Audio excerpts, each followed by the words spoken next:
Rail का फरसुदा निज़ाम फिर क़यामत ढा गया। डहरकी के करीब सर सैयद और मिल्लत एक्सप्रेस में हौलनाक तसादुम। हादसे में 51 मुसाफिर जा बहक, 100 से ज़ायद जख्मी। कराची से सरगोदा जाने वाली मिल्लत एक्सप्रेस की 6 बोगियां पटड़ी से उतरकर दूसरे ट्रैक पर जा गिरी। इसी दौरान मुखालिफ सम से आने वाली सर सैयद एक्सप्रेस मिल्लत एक्सप्रेस से जा टकराई। दोनों ट्रेनें उलट गईं। हर तरफ चीख पुकार। मुसाफिर अपने बच्चों को संभालते रहे। जख्मी घंटों पड़े रेस्क्यू सर्विस का इंतजार करते रहे। ज़्यादातर मुसाफिर मौके पर ही दम तोड़ गए। अब भी कई मुसाफिरों के बोगियों के अंदर फंसे होने का खदशा। रेल रिकॉर्ड से मैयतों और जख्मियों की शनाख्त का अमल जारी। रेस्क्यू ऑपरेशन में पाक फौज के जवान भी शरीक। कराची, सक्खर, फैसलाबाद और रावलपिंडी में हेल्प डेस्क कायम।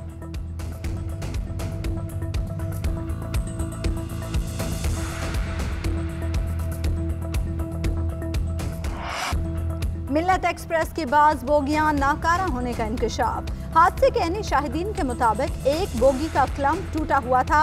मरम्मत की बजाय ऐसे ही काम चलने दिया गया।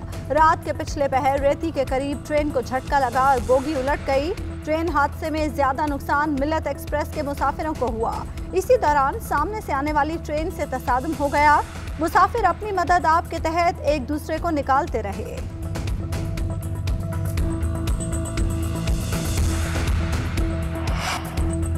डहर की हादसा, जिम्मेदार कौन? खस्ता हाल ट्रैक पर रेलवे के बड़ों के मुतजाद बयानात। डीएस सक्खर ने 1 माह पहले ही ट्रैक को खतरनाक करार दिया। हादसे के खतरात से आगाह किया। कौमी असम्बली की ज़ेली कमेटी बराए रेलवे में बड़े इंकशाफात। कन्वीनर रमेश लाल ने कहा कि डीएस रेलवे ने ट्रैक को अनफिट करार दिया था। उधर सेक्रेटरी रेलवे बोर्ड ने डीएस सक्खर का बयान गैर जिम्मेदाराना करार दे दिया। कहा हादसे की जिम्मेदार वजारत रेलवे नहीं, हो सकता है कोई तकनीकी खराबी हो। इंक्वायरी जारी है। चेयरमैन रेलवे ने बोसीदा ट्रैक पर करोड़ों रुपए खर्च करने को फजूल करार दे दिया।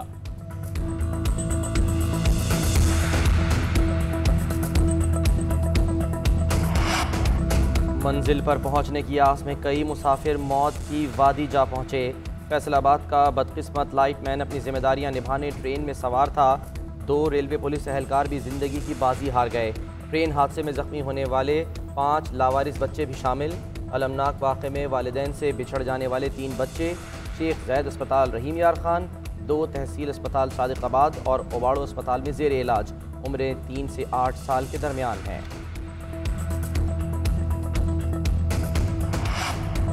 बड़ा माफिया मौजूद है। रेलवे को निचोड़ कर रख दिया गया। बगैर ट्रैक ठीक किए हम रेल नहीं चला सकते।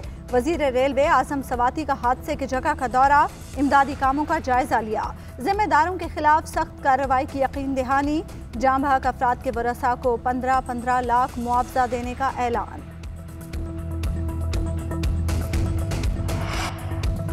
वज़ीर आज़म इमरान खान का ट्रेन हादसे की तहकीकात का हुक्म। इंसानी जानों के ज़िया पर इजहार अफसोस। इमरान खान ने आज़म सवाती से हादसे की रिपोर्ट तलब कर ली।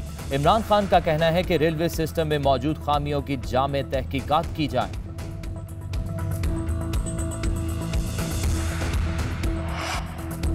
बजट पर बहस के बजाय इंसानी अलमिया की बात करें। बिलावल ने कौमी असम्बली में कहा, ऐवान मामूल की कार्रवाई मौखर करे। ट्रेन हादसात मुल्क के लिए परेशान कुन हैं। फरसुदा निज़ाम को कैसे बेहतर किया जाए, तमाम फरीकों से तजावीज़ ली जाएँ। डहर की हादसे पर हर कोई रंजीदा है।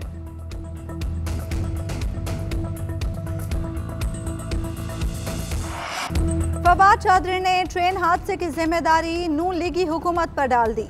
कौमी असम्बली में तकरीर के दौरान अपोजिशन का एहतजाज, हुकूमत के खिलाफ नारे। फवाद चौधरी ने कहा, साबिक हुकूमत के हाथ ट्रेन हादसे के खून से रंगे हुए हैं। नवाज शरीफ दौर में ट्रैक खत्म किए गए। ऑरेंज लाइन जैसे मंसूबों पर पैसा बर्बाद न होता तो आज रेलवे के हालात बेहतर होते। इमरान खान उम्मीद की किरण हैं। अपोजिशन की सियासत खत्म हो चुकी है। इनकी पीडीएम टूट चुकी है।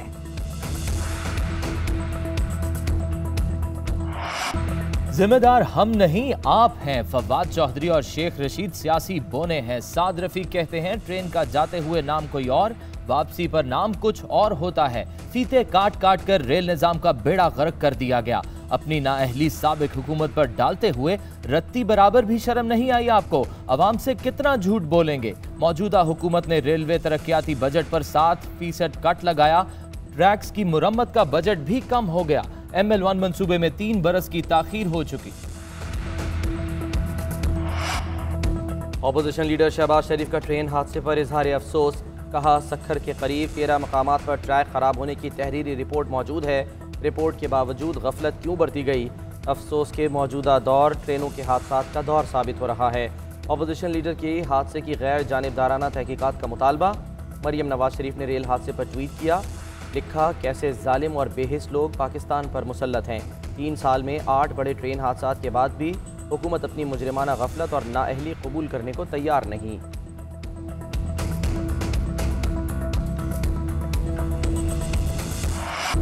कौमी असम्बली में अरकान का इजहार अफसोस की बजाय सियासी वार। अपोजिशन की हुकूमत पर कड़ी तनकीद, फिर आपस में भी चपकलश। एहसन इकबाल ने बिलावल को तकरीर की इजाजत पर डिप्टी स्पीकर से गिला किया।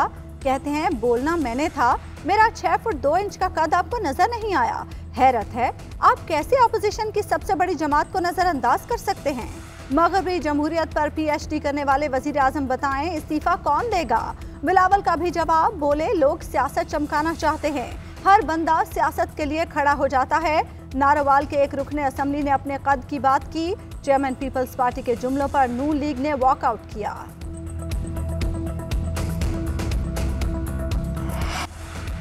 वज़ीर आज़म की ज़ेर सदारत कौमी इक़्तिसादी काउंसिल का इजलास। बजट से मुतल्लिक़ उमूर ज़ेर गौर। तरक्याती बजट और बजट अहदाफ की मंजूरी पर मुशावरत। वफाकी तरक्याती बजट 900 और सूबों का 1235 अरब रुपए रखने की तजवीज़। आइंदा माली साल के लिए शरह नमू 4.8 से 5% तक का हदफ रखा जा सकता है।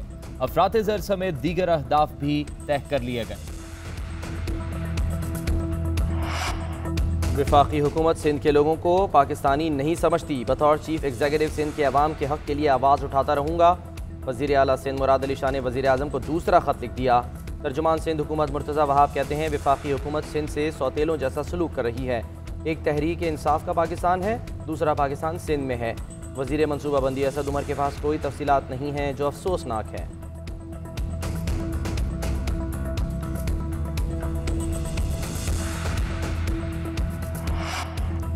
स्मार्ट लॉकडाउन से कोरोना का जोर कम हो गया। मुल्क में कोरोना मुस्बत केसेस की शरह में बतदरीज कमी आने लगी। मुस्बत केसेस की शरह 3.02% रही। मजीद 58 अफराद इंतकाल कर गए। 1490 अफराद में वायरस की तशखीस हुई। पंजाब में मास वैक्सीनेशन के लिए बड़ा कदम। तमाम टीचिंग अस्पतालों में सेंटर्स कायम करने का फैसला। 24 घंटे शहरियों की वैक्सीनेशन जारी रहेगी।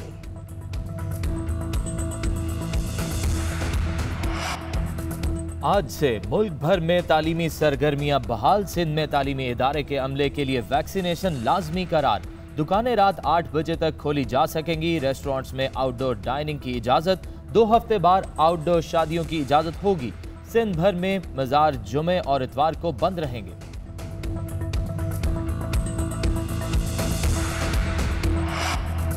इलेक्शन कमीशन में electronic voting machine, internet voting से मुताल्लिक इजलास। वफाकी वज़ीर फवाद चौधरी, शिबली फराज, बाबर आवान और शहजाद अकबर की शिरकत। फवाद चौधरी कहते हैं इंतखाबी इस्लाहात के लिए अपोजिशन को किरदार अदा करना होगा। इलेक्शन कमीशन समझता है टेक्नोलॉजी का इस्तेमाल मुस्बत कदम है। बाबर आवान ने कहा कि इलेक्शन निज़ाम में तब्दीली चाहते हैं।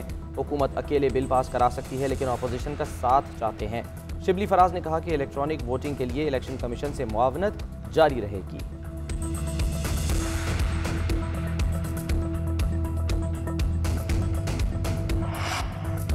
नून लीग ने इंतखाबी इस्लाहात पर हुकूमती मुज़ाकरात की दावत मुस्तरद कर दी। मरियम औरंगज़ेब कहती हैं EC का अमला अगवा करने वाले इलेक्शन कमीशन गए। इलेक्ट्रॉनिक वोटिंग की आड़ में अगला इलेक्शन चोरी करने का मंसूबा बन रहा है। इमरान खान साहब फॉरेन फंडिंग में जवाब देने के लिए इलेक्शन कमीशन में पेश हों।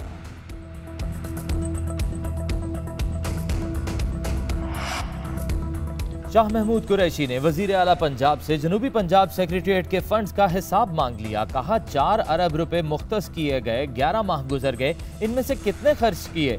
वजीर आला साहब ये भी चेक करें जो अफसर आपने मुल्तान और बहावलपुर में लगाए वो यहाँ बैठते भी हैं या नहीं।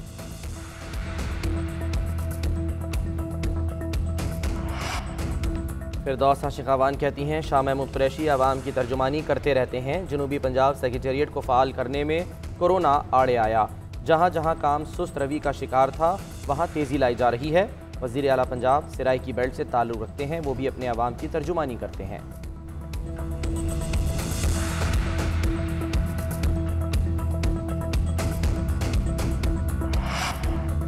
सिंध असम्बली के इजलास में एक बार फिर हंगामा आराई। बात करने की इजाज़त न मिलने पर MKM के मोहम्मद हुसैन का एहतजाज। एजेंडा मुकम्मल होने पर बात करने की इजाज़त दे दूंगा, अब इस तरह नहीं चलेगा, वो ज़माने चले गए। स्पीकर का मोहम्मद हुसैन से मुकालमा।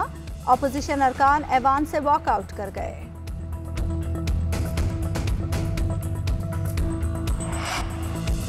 बलूचिस्तान के इलाके माशकेल में गैस सिलेंडर धमाका। सिलेंडर धमाके के नतीजे में 8 अफराद जाँ बहक। धमाके के बायस 4 दुकानें भी तबाह हो गई।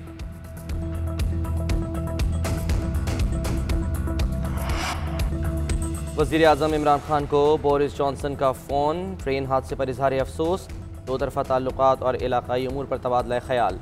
इमरान खान को दौरा बरतानिया की दावत भी दे दी।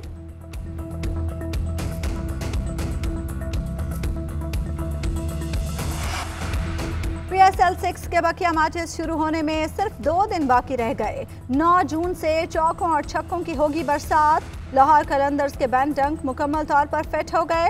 अबू धाबी में पहले मुकाबले में लाहौर कलंदर्स का सामना इस्लामाबाद यूनाइटेड से होगा।